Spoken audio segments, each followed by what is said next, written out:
Well, hi. Still working on this pose or in this animation, sorry. Um, Something that I like to talk today, which is for me the most important aspect, is posing or pose. To me, at least the way I feel it, animation is simply posing through time.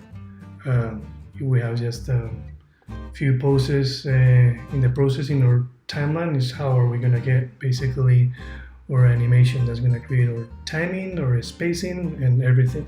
So every time I go to a new key and I have to work in a new pose, I focus a lot in that pose. That means that every time I decide to keep going in the animation and creating new poses, I need to have clarity in the pose that I am looking for.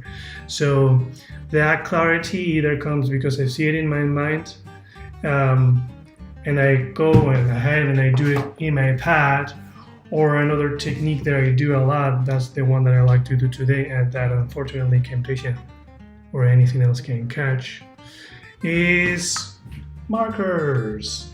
So usually, I hope you can see that. Usually I have a monitor that I don't really care too much. This is cheap. This is a second-hand monitor. And I know that I want to have a pose in particular. So you just basically go ahead and try just to simply beep. So that's pretty much it. Once that I am really done with the kind of pose that I want, the idea would be to just go for it and work with animation and try to match it, right?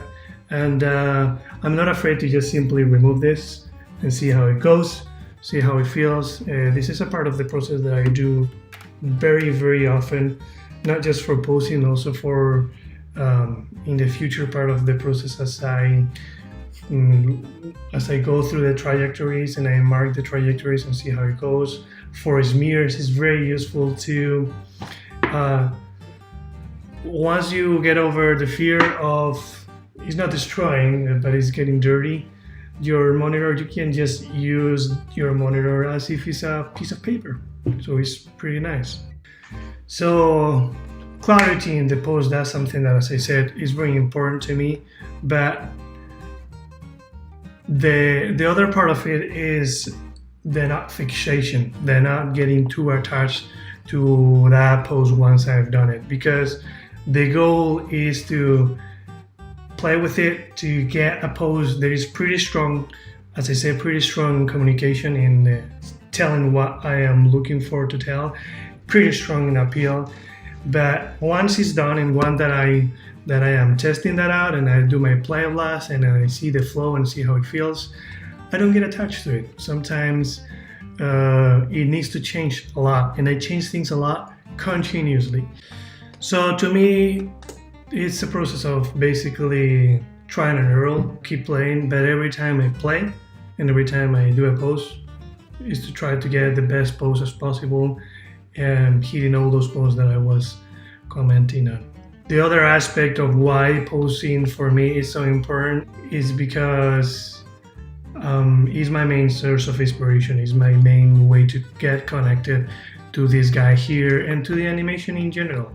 And that's something that everyone has to find their own way. Let's say that I am lucky to find the motivation and the main goal of why I like animation in the early stages of animation. I don't have to wait till polish in order to feel that excitement. To me, just the posing part of it, it's motivating enough. So that's maybe probably I like snappy animation or freestyle or doing things that are way out of reality, because it's the posing thing what it really excites me. Some people will have a different kind of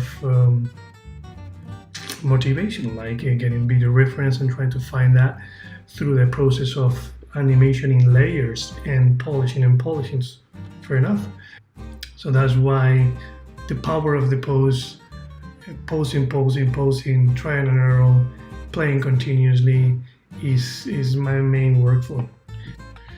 So that's pretty much it for today. The power of the pose. I believe I'm gonna be doing probably one more video to talk to you about general aspects of workflow.